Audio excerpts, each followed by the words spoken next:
কাজে আমাকে ডাকছে যে অনেক আমার জন্য অনেক কঠিন। প্রথম আমি মানে বলবো যে যে আমাদের রাইটার আরঙ্গ অনেক কঠিন কঠিন শব্দ দিছে যেগুলো আমি পারি না বলতে, উচ্চারণ করতে গেলে তার তার মুখ টুক ব্যথা হয়ে যায় এবং আমার শুটিং এর পরে সবসময় মাথা ব্যথা করে। যাই হোক, তুহিনকেও ধন্যবাদ দিব। সবচেয়ে বড় প্রথম ধন্যবাদ দিব আমি অজয়দাকে, কারণ যখন এই গল্পটা নিয়ে তুহিন গেছে ওইখানে, তো অজয়দা আরিফ ভাই ওনারা দেখে বলছে চাষি কি এটা পারবে কিনা, বলছে পারতে পারে। হ্যাঁ, এটা একটা চ্যানেল থেকেই হয়েছে, কারণ আমার মতো ক্যারেক্টার এই টাইপের যে বামপন্থী ক্যারেক্টার করবে এটা সবাই অবাক হয়েছে।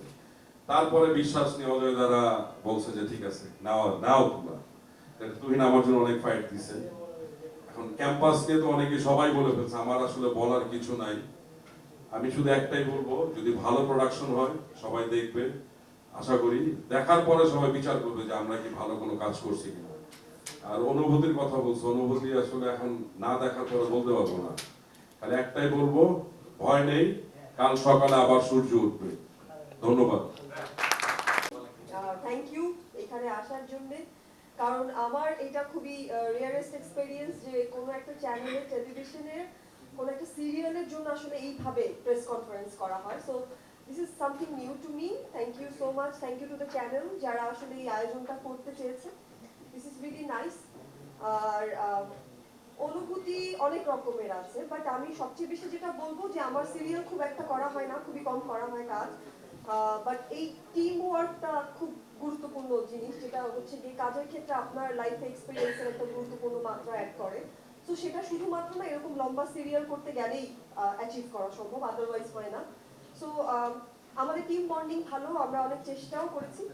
কেমন পেরেছি, কতটা পেরেছি এটা অডিয়েন্স বলবে, এটা সম্পূর্ণ আপনাদের উপর ছেড়ে দিতে চাই। আর আমি আবারও বলতে চাই, না অন্যরা যখন কথা বলছে আপনারা উল্টো দিকে ঘুরে ইনসাল্ট দিয়েছেন, এবার আপনারা এদিকে ঘুরেছেন। আরেকটা যেটা বলতে চাই, থ্যাংক ইউ সো মাচ, কারণ খুবই রিভার্স ক্যারেক্টার লাইন আপ নিয়ে হচ্ছে কাজ হয়েছে। একটু আগে চাষি যেটা বললো যে চাষি যেমন না ঠিক তেমন একটা জায়গা থেকে অন্য একটা ক্যারেক্টার ব্লেন্ডিং, যেটা আসলে স্ক্রিপ্ট রাইটার থেকে শুরু করে ডিরেক্টর টিম এবং চ্যানেল ওনাদের সবাইকে থ্যাংক ইউ জানাতে চাই যে এই ব্লেন্ডিংগুলো খুব দরকার। একজন আর্টিস্টের কতটুকু লিমিটেশন সেটা বোঝার জন্য না নতুন নতুন চ্যালেঞ্জে পড়তে হয়। তো এই সিরিজে আসলে সেই অপশনসগুলো তৈরি হয়েছে অনেকের ক্ষেত্রেই।